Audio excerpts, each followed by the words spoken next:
अस्सलाम वालेकुम नाज़रीन इकराम, रोशनी लाइट चैनल की तरफ से आप सबको खुश आमदीद।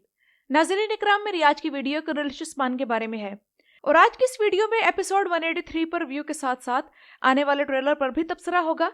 और इसके साथ साथ नाज़रीन इकराम, आप लोगों के लिए आज की वीडियो में कुछ खबरें भी हैं जो कि इसी ड्रामे से मुतल्लिक हैं, वो भी इसी वीडियो में मिलेंगी। तो आइए चलते हैं आज की वीडियो की तरफ। तो नाज़रीन इकराम, अगर मैं एपिसोड 183 पर ओवरऑल रिव्यू करूं तो ये किस्त एक एवरेज टू फेयर एपिसोड थी। और एक वाहिद अच्छी चीज जिसने हमें सरप्राइज कर दिया था वो ये थी कि किस्त के आखिर में 2 मरतबा उस्मान बे की जहानत ने हमें चौंका दिया, वरना इस किस्त पे कोई सीरियस डेवलपमेंट नहीं थी। और वाकयात के बारे में बिल्कुल सही अंदाजा तो मैं अपनी पिछली वीडियो में लगाकर आप लोगों को बता चुकी थी कि मार्टिन नाम का ये बूढ़ा जो ये दवाई तैयार करने में माहिर है, तो चूंकि ये बाज़ंतीनी है तो इसका राज होलोफिरा ओपन करेगी, क्योंकि वो भी बाज़ंतीनी शहजादी है। लेकिन जहां तक हलीमा के सिनेरियो की बात है तो इस मामले में महमद बोजदैग ने हमें एक बंद गली में ला खड़ा कर रखा है। और अब अगर सोफिया की गिरफ्तारी की बात करें तो ठीक है कि बड़ी जहानत से काम लेकर इसे गिरफ्तार कर लिया गया, लेकिन ये नामुमकिन है कि सोफिया बाला को यह बता दे कि मरियम ही बाला की बेटी है। अब या तो कबीले में मरियम सोफिया से बातें कर रही हो और बाला तब सुन ले, या फिर सोफिया बाला को हकीकत बता रही हो तो उस वक्त मरियम सुन ले। लेकिन यहाँ ये बात भी जहन में रखनी चाहिए कि अलाउद्दीन के हाथ वो दवाई लग गई है और अब वो चेक तो करेगा ये क्या है, जबकि उधर मार्टिन मर चुका है। तो अब ये दवा कौन तैयार करेगा, यहाँ ये सवाल भी मौजूद है। तो क्या जब ये दवाई नहीं मिलेगी तब हलीमा मौजूदा शनाख्त को भूलेगी? तो मसला ये है कि मरियम के मामले में हम सिर्फ एक दायरे में ही घूम रहे हैं, जिससे निकलने का रास्ता महमद बोजदैग हमें नहीं दे रहे। और इस एपिसोड की बेहतरीन बात यह कि कुरैशिश में रमजान का माहौल शुरू हो चुका है और सहरी और इफ्तारी के फैमिली सीन्स ने तो एक समा बांध दिया। और एपिसोड 183 रमजानुल मुबारक के आगाज पर इस ड्रामे की पहली किस्त साबित हुई। बाला खातून की वापसी से कबीले में हर एक को शौक के साथ खुशी भी हुई और हर किसी के चेहरे पर मुस्कुराहट वापस आ गई। एक और अजीब बात यह है कि अभी तक उस्मान बे और बाला को शक नहीं हुआ कि हलीमा कहाँ गायब हो जाती है और कबीले में किधर से आ रही है ये भी नहीं पूछा जाता। और इसी किस्त में पोइना बाला खातून और अलाउद्दीन वगैरह से पहले मार्टिन के पास कैसे पहुंच गई? क्या उसे कबीले से निकलते किसी ने भी नहीं देखा? और एक और अहम चीज आप में से किस किस ने नोट की है कि सीजन 5 के मुकाबले में इस सीजन 6 में हर किरदार ज्यादा यंग लग रहा है। यहाँ तक कि बाला खातून भी, जिन्हें सीजन 5 में काफी बूढ़ा दिखाया गया था, जबकि उधर उस्मान बे के गालों का ब्लश भी गहरे से गहरा होता जा रहा है और बाला खातून के चेहरे की झुर्रियां तो बिल्कुल ही खत्म कर दी गई हैं। और इस एपिसोड में ओरहान और यूसुफ एक साथ लड़ते बहुत अच्छे लगे और लगता है कि आने वाली किस्तों में यूसुफ और फातिमा की कोई कहानी शुरू कर दी जाएगी। लेकिन मेरे ख्याल में यहाँ सारोचा को चांस देना चाहिए था, क्योंकि सारोचा फातिमा के लिए ज्यादा बेहतर था। उसकी पर्सनैलिटी यूसुफ से ज्यादा जेन्युइन थी, क्योंकि वो एक कबीले का सरदार भी था। और अब अगर आने वाली किस्त के ट्रेलर पर बात करें तो एपिसोड 184 के ट्रेलर से साफ मालूम हो रहा है कि किस्त के आखिर में जो घात उस्मान बे ने उलुगान के लिए तैयार की थी तो उलुगान इससे साफ बचकर निकल जाएगा। तो ऐसी एंडिंग का क्या फायदा था अगर उलुगान ने बचकर ही निकलना था? और आने वाले नए किरदारों के हवाले से मैं यही बात कहूंगी कि मैंने अपनी पिछली वीडियो में कहा था कि कुरैशिश में जो नए अदाकार आ रहे हैं, अगर इन्हें कोई पॉजिटिव किरदार दे दिया जाए तो बेहतर होगा, क्योंकि उस्मान भी इस वक्त मुश्किल में है और कोई आलियार जैसा किरदार इनके साथ होना चाहिए। लेकिन बाद में मालूम हुआ कि ये तो मंगोल माँ बेटा है और आते साथ ही इन्होंने उस्मान बे से उनकी बेटी और टैक्स का मुतालबा कर दिया। हालांकि उस्मान बे इतनी बड़ी मुश्किल से निकले थे तो कुछ रिलीफ मिलना चाहिए था, लेकिन फिर से टेंशन शुरू हो गई। और आने वाली इस मंगोल औरत का लिबास मंगोलों जैसा होने के बजाय ज्यादा सल्जूकों जैसा है और लगता है कि ओयनिश ब्यूक सल्जूकलों के सेट से उठकर गलती से ये औरत कुरैशिश के सेट पर आ गई है।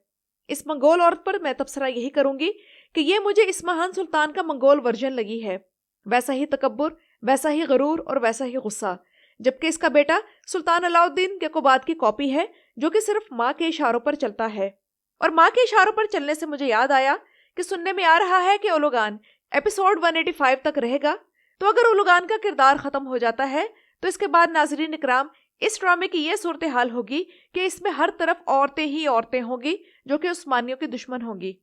सोफिया एक तरफ, दूसरी तरफ बेगम खातून और तीसरी तरफ ये नई मंगोल औरत, क्योंकि अल्बाई आल्प का तो भी सीरीज में होना ना होना बराबर है। और स्टोरी भी इस वक्त हलीमा की ही चल रही है तो वो भी एक लड़की ही है। दूसरी तरफ औरतों को जंगों में ले जाना और मर्दों के साथ शाना बशाना लड़वाना तो पहले ही इस ड्रामे में दिखाया जा रहा है, लेकिन अब तो इस किस्त में मर्दों से खाना भी पकवाना शुरू कर दिया गया है। यानी कि आने वाली किस्तों में इस ड्रामे में फेमिनिज्म अपने उरूज पर होगा। अगली किस्त में मंगोल उस्मान बे का खुफिया ठिकाना जानने में कामयाब हो जाएंगे और वो कबीले पर हमला कर देंगे, जहां औरतें ही उस कबीले की हिफाजत करेंगी।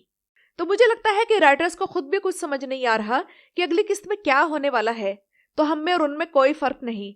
और अभी तक इस सीजन में सिर्फ 2 किले फतह हुए थे, लेकिन वो भी छिन गए और बुरसा के मुहासरे का इंतजार हो रहा है।